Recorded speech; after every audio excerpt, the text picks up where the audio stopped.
Last night I took the template that I printed out from the gear generator software that I have. I printed it out on some fairly decent cardstock. I used Elmer's glue and glued it to the piece of plywood that will be the gear.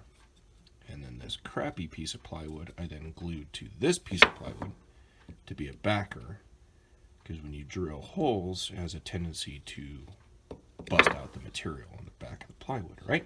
So now I'm going to take this punch that I've filed to a very fine point and go around and punch the center of all of these. If you can see, the software takes and puts the center point for every one of these holes. Then I'll take with this very tiny little drill and do a pilot hole for all the holes. This is the center hole. The center hole is 1/8, so that'll be that one. And then all of the pin holes are 9/64, and that'll be that one. And so I'm gonna get my drill press set up here, get the camera set up.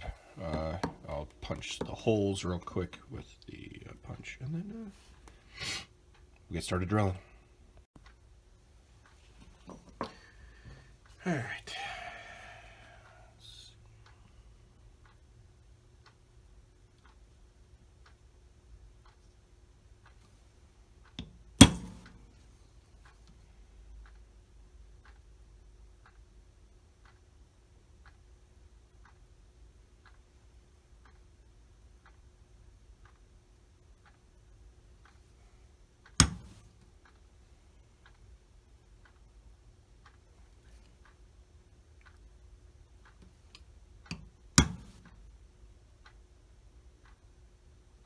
So this is probably the most important part. If you get these started right, okay, and then the drill will start in these holes perfectly, especially the pilot one. You get that straight. See, that one's off a little bit, but you can take and fix that a little by walking it over. Shouldn't try and talk into this, but anyway, the straighter you get these when you do your final hole size, which is normally about a 64th bigger than the pin size for the chain. I didn't know that. I looked that up. But anyway,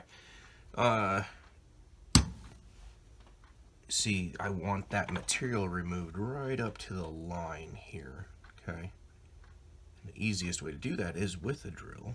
And so I need to get these perfectly centered. And it's tedious and slow. That's how it goes. I won't make you watch all the rest of it. Alright, so I've got the pilot drill loaded up in the drill press. Okay, got all my holes punched.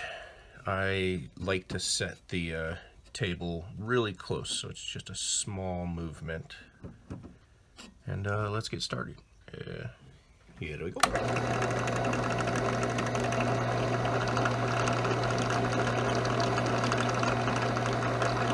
Really want that drill to find that hole on its own. We don't need to go all the way through the bottom piece. Okay, so that's it. Get that centered up there. We're just gonna do that a bunch more times.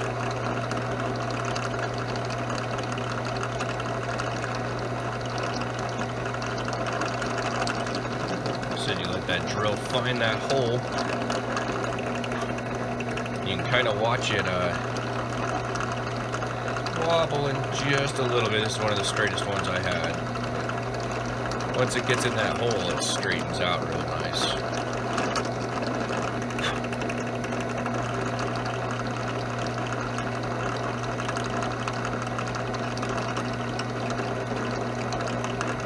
One doesn't want to, there it goes.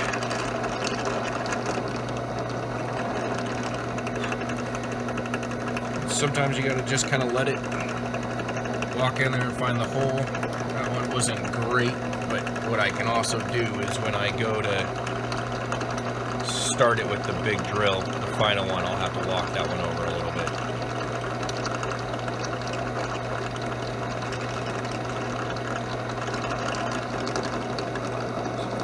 This is just one of the tedious parts. So let that keep going, and I'll be back in a little while. So I got all the pilot holes drilled. I've got the 1/8 drill loaded up. So that's for the center hole. I'm going to drill that real quick. And I'll swap out the bits for the 9/64 and start drilling all the pinholes.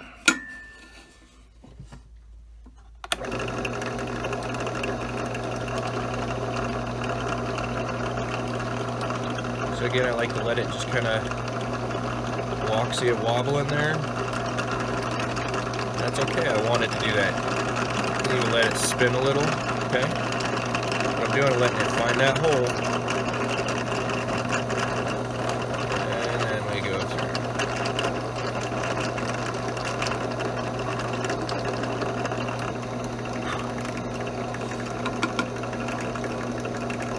And there we go. Take and swap out the bit real quick.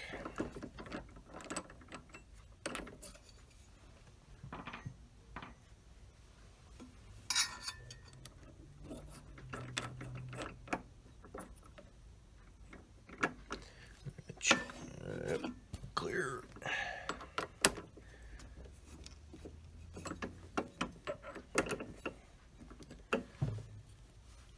And you see that bit runs really true, and I wanted to pick the best one for that. The center hole is honestly not quite as important as all the pinholes, so and here we go.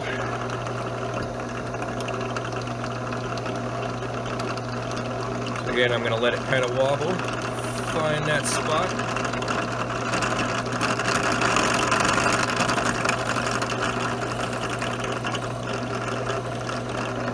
And I can actually kind of feel when it goes through that first layer of plywood into the second. So I can just stop there. And honestly, what's funny is the tear out isn't that big of a deal because I have to reduce the width of the gear overall, and so I really didn't need the backer plate, but it helps me hold on to it a lot better. And so and then the next step when I go to the bandsaw, that will also help me hold it better when I'm doing that first rough cut around the outside.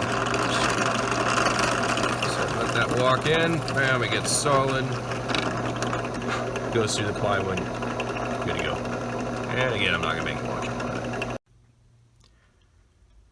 it. And 45 hours later, there we go. No, I'm just kidding, maybe 10 minutes. But there's all the holes drilled, and now the best part. Have to go out to the wood shop where the bandsaw is and cut this out. It's like 20 degrees outside right now, so let's go see how cold it is inside the wood shop. Yay.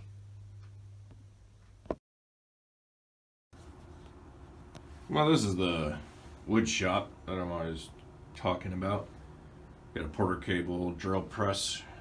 It's a grinder, Craftsman table saw. The lights are not working yet because it's 20 degrees out here. Delta drill press, piece of crap, disc belt sander combo, and then bandsaw, and then a bunch of other hand tools and whatnot. So I've got the little heater running. It's barely worth it. There's a hint of warm air coming out of there, but that'll heat it up enough to be able to have the lights work, and then I can use the bandsaw. So let's see. Nope, still too cold. I think I'm just gonna have to do it with the lights flickering. Well, the camera's not really showing it. Between that crappy fluorescent light and having the door open, There's plenty of light in here. So I'm going to get started if the bandsaw is going to cooperate. I didn't want to start a minute ago, so let's see. It's still a little slow. I think I might let it run for a minute and warm up. Alright. Let's give it that moment to run.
Oh, that's not good. They're supposed to come apart. I think some glue seeped in there. There it goes. Alright, so now, using the bandsaw, I'll cut out those little chips that are along there.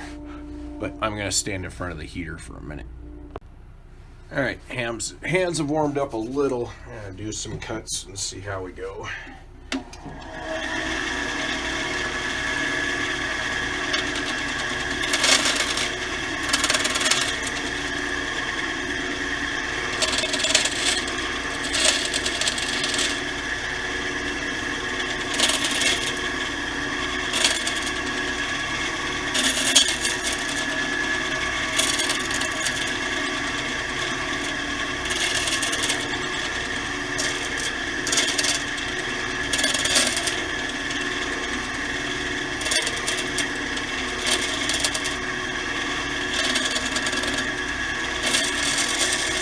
So I'm just using the very front of the blade where the teeth are.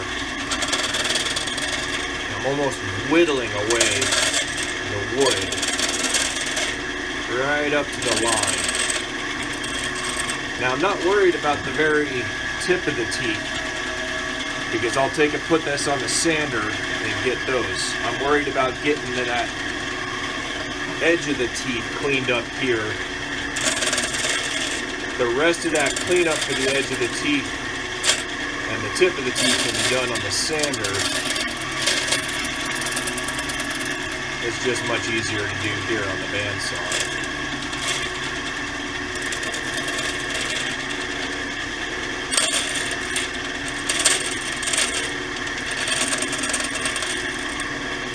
The key is taking your time,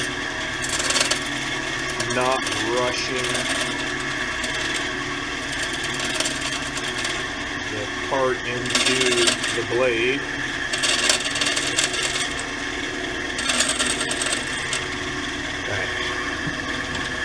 Alright, take a break and let the hands warm up. Thought I'd just show you real quick the setup that I've got here. So this is the disc belt sander, little 1-inch one. So I will be sanding like this against the teeth, and then sanding the ends, and then moving over here and sanding these. So it's a long, tedious process. The problem is I have the vacuum hooked up, and it's very loud. Let's see. With that going, and then the sander going,